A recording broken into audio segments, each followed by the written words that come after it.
Bom, estou de volta e agora nós vamos falar sobre a família na formação do educando. Inicialmente, o próprio texto já fala sobre a importância da família, né? A família ela é a base de tudo. Lá, a criança vivencia diferentes experiências, relacionamentos, próprias lições de vida, né? Como ele diz aqui, o conhecimento de valores e princípios, tudo isso deve ser estruturado e estabelecido pela família. Porém, o texto afirma também que para que a criança tenha uma personalidade saudável, é necessário que a família esteja estruturada, né? Para que viva numa sociedade a qual hoje, né, as famílias possuem configurações e modos de viver diferente, porém, todavia, quando essa criança é orientada, tem um embasamento, né, ao qual ela conhece o que é certo, o que é errado, é muito pouco provável que ela vai ser afetada por qualquer tipo de problema no sentido, né, das influências negativas que o mundo hoje sofre, como por exemplo, a gente pode abordar aí o tema sobre as drogas, a própria questão da sexualidade, tudo isso a família precisa ter bem estruturado, a gente precisa realmente conversar sobre esses assuntos, né? Para que a criança seja orientada por nós e não por outros. Haja vista que hoje a tecnologia também trouxe essa questão da pedofilia, né? Da prostituição, virtualmente falando. Então, os pais precisam realmente ter acesso e acompanhar todo esse ambiente a qual as crianças, né? Hoje passeiam por ali. Semana retrasada eu recebi uma mensagem pelo WhatsApp de uma mãe querendo conversar comigo, uma criança de 8 anos, a qual é um paciente meu, e ela estava muito preocupada porque ela tinha visto que ele estava tendo acesso à pornografia e estava bem preocupada. Então, assim, eu conversei com ela, dei algumas orientações, porque é importante, já que está tendo essa curiosidade, uma criança de 8 anos, que a gente oriente, né, para que realmente ela tenha conhecimento do que é a pornografia, do que é o sexo, já que ela tem tanta curiosidade, então é importante abordar esses assuntos, né? Mas voltando a falar aí dessa questão da estrutura familiar, hoje a mulher precisou sair para trabalhar, o que antigamente, né, ele até diz aqui que a educação de antigamente é muito diferente da de hoje. Vocês sabem que eu não sou tão novinha, né? Inclusive esse mês é meu aniversário, dia 19, hein? Quero parabéns. Enfim, caminhando para os 50, meu Deus. Então, eu sou de uma educação onde meus pais olhavam, sabe aquele olhão que a mãe faz, assim, aquelas caras, e a gente já entende a mensagem? Então, exatamente isso, né? Eu sou dessa educação, onde a mãe não precisava gritar como faz hoje, puxar, nada disso, já ia ciente, olha, a mamãe vai, né, ao shopping, por exemplo, só que eu não tenho dinheiro, não vou comprar, e blá, blá, blá, blá, blá, blá. Então já sabe, se chegar à rua e pedir alguma coisa, né? E a gente ia e realmente não pedia, porque sabia da situação, já tinha sido conversado, né? Então, assim, a educação realmente mudou muito. Muitas das vezes as famílias, por conta das suas tarefas, né? Por conta da falta de tempo, de estarem ali com os seus filhos, né? De estarem reunidos em família por conta de trabalho e faculdade, é muita coisa que a gente vivencia e vive hoje, né? Falta um pouco dessa questão do diálogo, né? De conversar sobre determinados temas que são realmente importantes para que a gente, né, alerte aí as crianças e não cause nenhum conflito familiar, que é o que muitas das vezes a gente percebe também, né, que alguns questionamentos, algumas coisas acabam gerando um conflito familiar, muitas das vezes desnecessário. E por conta disso, né, do qual eu falei, dessa questão da imposição de limites, né, às vezes eu vou ao shopping também, né? E vivencio muitas situações que eu falo, isso aí faltou a orientação em casa, né? E como eu falei, por conta dessa questão da estrutura familiar ter mudado e a mulher ter trabalhado, às vezes a gente tenta suprir algumas necessidades dessa afetividade com coisas, né? Então vamos comprar, vamos deixar, tadinha, a gente quase não tá, então deixa, não vamos chamar atenção não digo nem bater, né? Não vamos chamar atenção, não vamos brigar, a gente já fica tão pouco tempo com ele, né? Ele tá sempre na casa da avó, com a cuidadora, alguma coisa nesse sentido. Então, a educação vai sendo, né? Vai transcorrendo de uma forma que falta realmente a questão do posicionamento da família de impor limites. Ou quando não, a gente observa que muitas famílias, né, falam, olha, eu vou fazer, mas eu vou te matar. Você vai matar? Você não vai matar, né? Então, a gente tem que ter também muito esse cuidado no que a gente fala para a criança, né? Porque se você diz que você vai fazer uma coisa, você tem que cumprir, porque senão vira balela. E aonde a gente abre brecha para permissividade e aí vira realmente a questão da falta de controle, do limite. Então é importante que a família ela seja também o exemplo, né? A gente tem muito isso.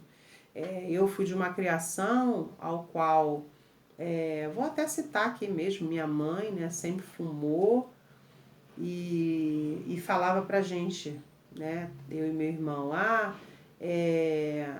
faz o que eu mando e não faz o que eu faço. Então, opa, nós somos carregados pelo exemplo, né? Então, como que faz o que eu mando e não faz o que eu faço? Graças a Deus, lá em casa, nenhum dos dois tem o hábito do cigarro, ninguém fuma, mas a vida toda a gente ouviu isso. E a gente sabe que é bem verdade que o exemplo é tudo, né? É engraçado que aqui em casa eu sempre fui muito estudiosa, sempre fui muito de ler, fiz várias faculdades ao mesmo tempo, então minha vida era uma loucura. E a minha filha, eu me lembro como se fosse hoje, Gabriele hoje vai estar com 24 anos, né? E quando ela me via estudando, lendo, era engraçado que ela falava, você tá louca, eu nunca vou fazer faculdade, nada disso, não. E assim, hoje eu observo, os dois são grandes leitores, eles dois gostam muito de ler, Gabriele hoje, né, faz psicologia, tá quase terminando, minha psicóloga, enfim, então assim, muitas das vezes a gente até fala do estudo, que é importante, né? Mas o exemplo é tudo na vida de uma criança, né? Então é isso. Dando continuidade, aqui na apostila, ele diz o seguinte: contudo, educar não é tarefa fácil, mas não é impossível. É só deixar que os conflitos familiares não interfiram na educação dos filhos, porque educar é formar para a vida, né? E aí é onde a gente entra naquela questão das brigas, né? Brigar na frente das crianças, as separações, ele fala isso, né? E um tópico importante, ele fala que a presença da família na vida educacional dos filhos é muito importante, porque ela pode despertar o interesse e a curiosidade, além de incentivar a aprendizagem. Né? Então, é dever da família acompanhar desde cedo a vida escolar das crianças, valorizar as atividades escolares, estimulando elas a gostarem de estudar, né? Então, é importante realmente que a gente acompanhe. E é até engraçado, né, que eu já fui diretora de várias escolas, coordenadora, e a gente quando propõe reunião de pais, é muito engraçado, né? Na educação infantil, os pais vêm em peso, né? São pequenininhos, os pais estão ali. À medida que vão crescendo, ensino fundamental 2, ensino médio, você conta nos dedos os pais que comparecem à reunião de responsáveis da escola. Ou seja, qual a leitura que a gente faz isso? Conforme vai crescendo, a gente vai largando de mão? Vamos parar e vamos pensar. É isso que a gente propõe na educação dos nossos filhos? O que deveria ser o contrário, né? Porque quanto mais eles crescem, né, eles precisam e depende de nós, do nosso incentivo, da nossa participação, né? E outra coisa que é interessante em reunião de pais, vamos pensar aqui comigo, já repararam que toda vez que a gente propõe uma reunião de pais e que a gente precisa conversar com alguns pais, que geralmente são crianças que apresentam alguma problemática, seja comportamental ou seja de aprendizagem, essa família não comparece à escola? E aí a gente começa a entender o porquê desse processo de ensino-aprendizagem não está chegando à sua finalidade, ao seu objetivo final, que é que as crianças aprendam. Se ninguém se importa, não é verdade? Como é que a gente vai, né, caminhar com esse processo? Então, é realmente assim muito complicado, né, estabelecer essa parceria de fato de verdade entre a família e a escola. Existem pais que não valorizam o trabalho dos seus filhos, né? Eu trabalhava numa comunidade aqui do Rio de Janeiro, já devo ter dividido essa experiência com vocês em sala de aula. E toda sexta-feira ia a pastinha com as atividades das crianças. Na segunda-feira eles tinham que trazer a pastinha, porém vazia. E aí eu perguntava, e aí a mamãe e o papai gostaram dos trabalhinhos que vocês fizeram no decorrer da semana? Ô, fulana, por que as tuas atividades estão na pasta ainda? E o que eu ouvia muito, na época eu era do pré-2, tipo, tia, minha mãe nem viu. Minha mãe nem viu. Ah, meu pai falou que tá feio, que eu não sei pintar, que eu não sei desenhar. Gente, isso é muito sério, né? A gente está lidando ali com a autoestima, a gente está lidando com o incentivo à aprendizagem para que as crianças, né, despertem isso. E infelizmente é uma realidade hoje a gente ouvir isso das crianças, que os pais não viram, né? Ah, minha mãe, assim, o que eu mais ouço hoje ela só fica no celular, ela não tem tempo de ver minhas coisas, tia. Ainda se balançam, né? Porque eles são desses. E é triste, né? É triste. É muito triste. Eu tenho casos e casos aqui, para citar, até de evolução de pacientes, né, que chegam no consultório, e quando a gente tem uma parceria estabelecida entre escola, família e terapeuta, vamos incluir aí, nossa, os resultados são, né, muito favoráveis. Agora, quando a gente tá junto com a escola, né, e o terapeuta e a família não entra nesse processo, realmente é muito complicado, muito complicado. Dando continuidade aí, Tony Osso vai dizer que o contexto familiar será o primeiro ambiente em que a criança irá criar seus vínculos e relacionamentos, e a partir de tais relações o indivíduo criará seus modelos de aprendizagem, como também terá seus primeiros conhecimentos acerca do mundo à sua volta, criando noções básicas que influenciarão na sua vida escolar. Isto significa que as primeiras noções de educação são adquiridas na família, né? E o que a gente sempre chama aí, né, de conhecimento prévio, né, que é o que vem de berço, ele está dizendo aqui, vai seguir e servirá de guia para toda a vida da criança. Portanto, cabe à família mostrar ao educando como se comportar diante da sociedade através dos ensinamentos e exemplos, que a gente já falou bastante aqui, que devem ser adquiridos em casa. E aí vai dizer que é importante cuidar, proteger, coisas dos quais a gente já falou, e o que eu achei assim de suma importância que Cury coloca é que precisamos ser educadores muito acima da média se quisermos formar seres humanos inteligentes e felizes, capazes de sobreviver nessa sociedade estressante. Olha.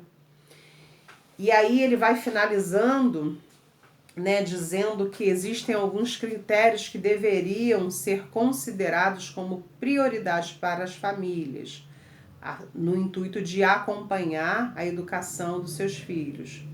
Segundo Santos e Tonioso, os principais são: primeiro, escolher uma escola que passe confiança e responsabilidade nos procedimentos metodológicos de aprendizagem.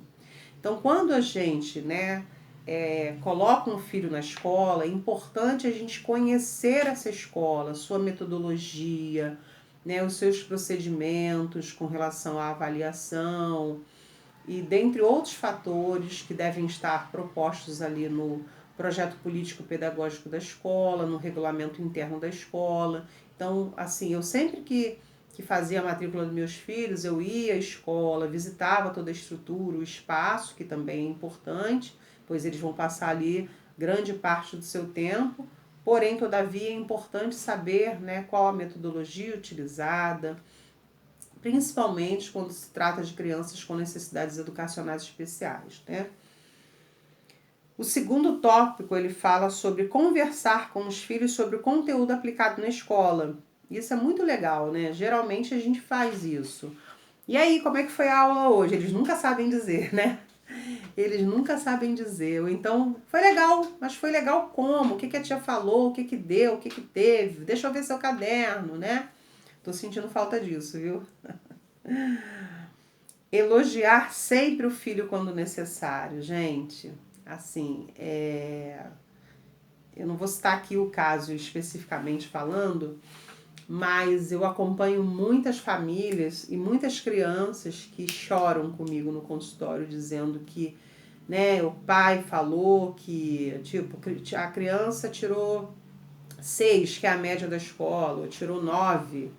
Eu vejo muito isso. E o pai dizer que não fez mais do que obrigação, E às vezes aquela criança, ela tá querendo só um incentivo, ouvir, cara, parabéns, continua assim, porque isso motiva, Isso a criança interioriza como um gás, Eu sou capaz, eu posso, meu pai me elogiou, gostou, minha mãe, enfim, e vamos lá, eu quero continuar, eu quero mais, E infelizmente a gente vivencia coisas nesse sentido, dizendo que não é mais do que obrigação. Não que não seja também, Mas o incentivo é tudo, As palavras, ela tem um grande poder e é importante a gente valorizar o que a criança constrói, mesmo com as suas limitações, com as suas dificuldades, porque ninguém é bom em tudo, Jamais criticar a escola e os professores diante dos filhos. Meu Deus, Realmente é complicado, Essas algumas colocações que são feitas referente ao profissional, que é o tio, a tia, Ou referente à escola. Eu, ano passado, tive um problema nesse sentido com uma mãe que falava para a filha que a professora não gostava dela. E é complicado, E a criança ficou com dificuldade justamente na disciplina dessa professora. Entendeu como é que as coisas funcionam? Aí a mãe alegava que a filha estava com essa dificuldade justamente porque a professora não gostava da criança. Vai vendo. Ir sempre à escola para saber das dificuldades do filho, assim como o desempenho. Gente, é muito interessante isso. Eu que já trabalhei nas escolas como coordenadora, e muitas das vezes eu chamava, até como psicopedagoga mesmo, eu faço assessoria em algumas escolas, e a gente chama as famílias das crianças com baixo rendimento. E é muito interessante como a família joga a responsabilidade para a escola, no sentido de, mas ninguém nunca me falou nada, ninguém nunca me chamou aqui, mas presta atenção, alguém precisa te chamar, amada, na escola para saber da vida e do desempenho do seu filho, tendo em vista, que muitas das crianças também escondem o boletim, não levam, ou o pai também não procura saber, e aí a criança está com baixo rendimento, você chama a escola e fala, mas nunca ninguém me chamou. Oi, o filho é seu, É necessário que você acompanhe, que você vá à escola, que você procure saber, observar, essa nota aqui caiu um pouquinho. Eu faço isso no consultório com as crianças, nível de desempenho, caiu em geografia, caiu em português, o que aconteceu, blá, blá, blá. Né? Inclusive uma adolescente semana passada falou, tia Vivi, tu não vai acreditar, minha menor nota foi até uma nota boa, mas foi em português, tu vai me matar. Eu falei, não vou te matar, mas que eu vou te pegar, eu vou. Brincadeiras à parte, né? Mas é isso, a gente precisa realmente acompanhar de perto. Manter sempre uma relação de compromisso com a escola, isso é muito importante. Demonstrar interesse pela educação do filho, conversar com os professores e funcionários da escola sobre o comportamento do filho, também é importante, porque para a mãe o filho é sempre um santo, né, gente? Sempre um santo.